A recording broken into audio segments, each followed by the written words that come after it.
had bolted his heart and brought all the animals in. He escaped just for a moment of the attention of the Lord. That's the reason why the Holy Book doesn't mention the story I am about to tell. Noah, during that moment of divine inattention, took a large breath and hid all human music in his soul. The music was what mankind invented after the disaster of the expulsion out of paradise, to escape from death, to deal with pain and sorrow, to celebrate life and love. God didn't think on that moment on music. There was no music in his mind. So Noah saved what God had forgotten. By doing so, he saved the most beautiful emotion of humankind. Noah Howard was a man of that tradition. His most important album, still a monument in jazz, was Black Ark. Noah had the music in his soul, and this had a deep sense and meaning to him.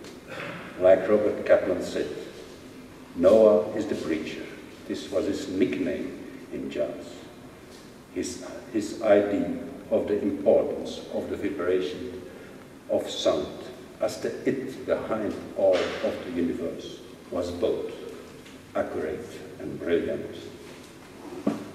And his soul was so deeply Afro-American, very difficult to make a picture of. The best we can do for Noah is to listen with all our senses to his music. There he is still alive forever. A love supreme. Every day, a love supreme. I'm here on request of our dear Lieve to tell you about the family man Noah and the last 10 days of his life we spent together. Noah said hello to me while leaving the house for what turned out to be his last walk. Afterwards we found out he had been on his way to put the garbage out. A day too soon and a street too far. Noah, it's Lieve was it. Noah was a man who was doing his fair share of the household chores. My dear cousin Noah. On December 31 of last year, we had an intimate New Year's Eve party with you, Lieve, Nora, and Guido in our house in Atrival. After midnight, we danced on the swinging music of your native town, and also on the funeral music played by Armstrong. You told us that this was the way to deal with death in New Orleans. We had fun, and we continued dancing with umbrellas. It was fabulous. We never could have guessed that only a few months later, today, we're listening to that same music as goodbye to you. Didn't hear any. That's how we start this year together, cousin. Celebrating the victory of light over darkness, the victory of life over death. Celebrating life, oh, what a wonderful world. But the air dance in the winter was really the call for Noah. The Holy Week we spent together in Tarifa. We went to the several Semana Santa processions in Tarifa and Jerez. There we were guided by Paloma and Moritz. Su última composición fue para ti, Paloma. We were very impressed by the music played by the brass bands preceding the process floats. It was quite an experience to hear your version of that music a few days ago. This strange, obsessive music had inspired you in the same way as you absorbed so many other musical traditions. What an experience, Ole, with Noah in Spain. But the wind in Tarifa was too heavy for Noah. Since August 20, we were once more together in the house of Philippe and Rosine in Saint-Quentin. And there the The climate swayed you well, always sunny, always warm. There you felt at home. And again it was a delight to be with you. But this wasn't the place to die, Noah. You were composing and working with Lieve on your book with the evident title, Music in My Soul. Your stories about jazz, your history, the vision of your life. Lieve told us that you didn't know yet how to end the book. You were full of new projects, had concerts planned for the next weeks in Malta and in the Netherlands, wanted to travel again to exciting destinations. What can we say? You closed the book in a brutal way. This was not what we had agreed on. You left us alone without the first witness. You asked me to take a picture for the cover of your book. One evening in Saint-Quentin, we did the first photo session, sitting around the table. I tried, like you asked it, and like it was said, I tried to take a picture of you and your soul. It was very funny and absolutely hilarious, experience. The pictures came out in the same way, funny, but not serious enough for a book of Noah. Noah was wrong, and I was wrong. The soul of Noah can only be approached through his music. His soul cannot be caught.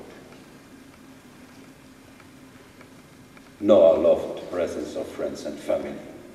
He was so proud about Lieve, Dr. El Mambo, the lady, his lady, for one time, Mrs. Howard. There is a picture of them in the embassy of Belgium in Madrid. He wore the same clothes as on his fabulous last concert in July 16. They looked, so says friend Prince Mansour, like the ambassador of India and his American wife. He was kidding. Hij hield zoveel van u, lieve. En het was leuk van dat te zien. Liefde over 30 jaar in goede en in slechte dagen. And he was thankful, and he expressed his gratitude on his way in the unforgettable music he made for you. He was also very concerned about Opa, his comrade, and full of admiration for those who were taking such good care of him. With a very few left of his own family, he was very attached to the new family he found in Belgium. Spending holidays with Noah wasn't always a simple matter. In the daytime, he refused to enter in the swimming pool. In a starlit night, he told us he went in the water under the protection and the supervision of his lady. What an experience. Noah in France.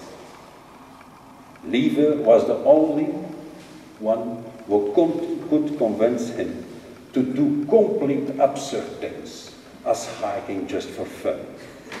An European invention as far as he was concerned. But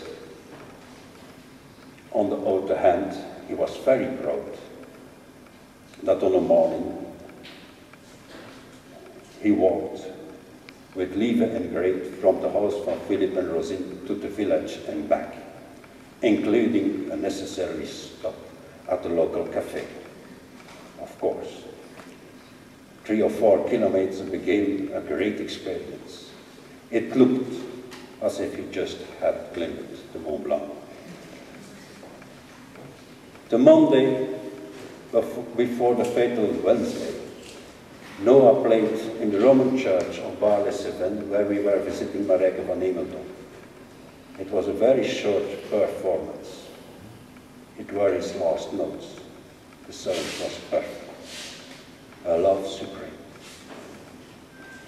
Now we realize what a privilege it was to be with him on that moment. This sound and the image of Bar on that moment will stay forever in our memory. The day before the fatal Wednesday, Noah paid us a drink in Uzès. We sat on the Place de la République, just in the late sun. Noah, Catherine, Dirk, Grete and I. The perfect aperitif, and Noah was in an excellent mood. Then we went home to eat the mussels that Liv had prepared. His last meal was very Belgian. It was a quiet and fine evening. We looked to the pictures of Bar, and Noah was satisfied with the results. The day after, early in the morning, Noah left the house for his last walk, like I said before.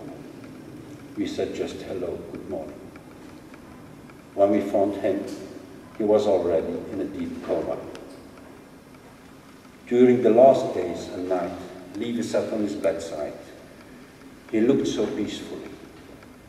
He who hated hospitals and doctors, with a big exception, of course, the love of his life, Dr. El Mambo. Lieve taught him about the beautiful things in their life. She sang his songs and was reminding him of the ocean at night, Wadi Rum, Africa, Kenya.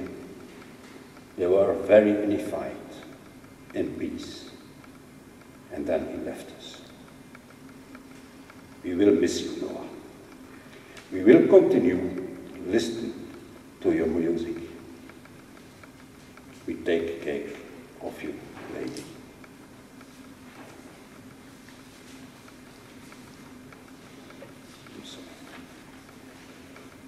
My dear cousin and soul brother, how we had a good time together.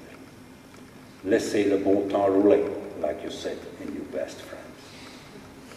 This was your time, and now, brother, like they sing in New Orleans, fly away, you fulfilled your duty.